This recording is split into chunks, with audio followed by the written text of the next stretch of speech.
Acts chapter 25. Paul asks to see Caesar. Festus became governor, and 3 days later, he went from Caesarea to Jerusalem. The leading priests and the important Jewish leaders made charges against Paul before Festus. They asked Festus to do them a favor. They wanted him to send Paul back to Jerusalem because they had a plan to kill Paul on the way. But Festus answered, "No, Paul will be kept in Caesarea. I will be going there soon myself, and your leaders can go with me. If this man has really done anything wrong, they can accuse him there." Festus stayed in Jerusalem another 8 or 10 days, and then went back to Caesarea. The next day Festus told the soldiers to bring Paul before him. Festus was seated on the judgment seat. Paul came into the room, and the Jews who had come from Jerusalem stood around him. They made many serious charges against him, but they could not prove anything. Paul defended himself, saying, "I have done nothing wrong against the Jewish law, against the temple, or against Caesar." But Festus wanted to please the Jews. So he asked Paul, "Do you want to go to Jerusalem for me to judge you there on these charges?" Paul said, "I am standing at Caesar's judgment seat now. This is where I should be judged. I have done nothing wrong to the Jews, and you know it. If I have done something wrong, and the law says I must die, then I agree that I should die. I don't ask to be saved from death. But if these charges are not true, then no one can hand me over to these people. No, I want Caesar to hear my case." Festus talked about this with his advisors. Then he said, "You have asked to see Caesar, so you will go to Caesar." Festus asks King Agrippa about Paul.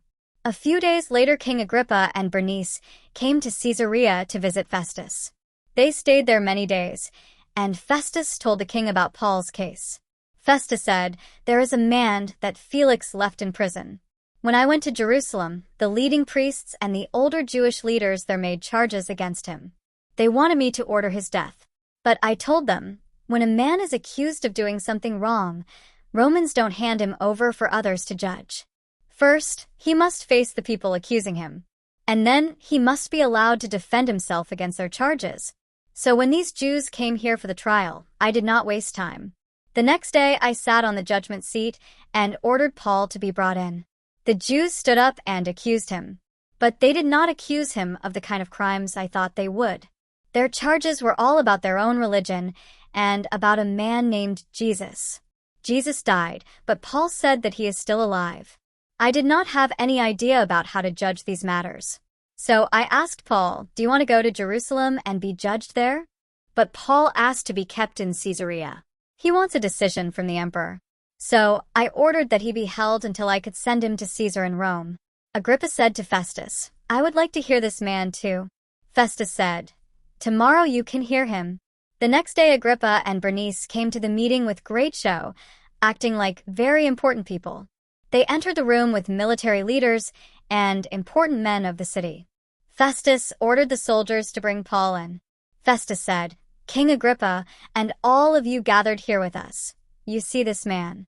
All the Jewish people, here and in Jerusalem, have complained to me about him. When they complain about him, they shout that he should be killed. When I judged him, I did not find him guilty of any crime worthy of death. But he asked to be judged by Caesar, so I decided to send him to Rome. However, I don't really know what to tell Caesar that this man has done wrong. So I have brought him before all of you, especially you, King Agrippa. I hope that you can question him and give me something to write to Caesar. I think it is foolish to send a prisoner to Caesar without making some charges against him.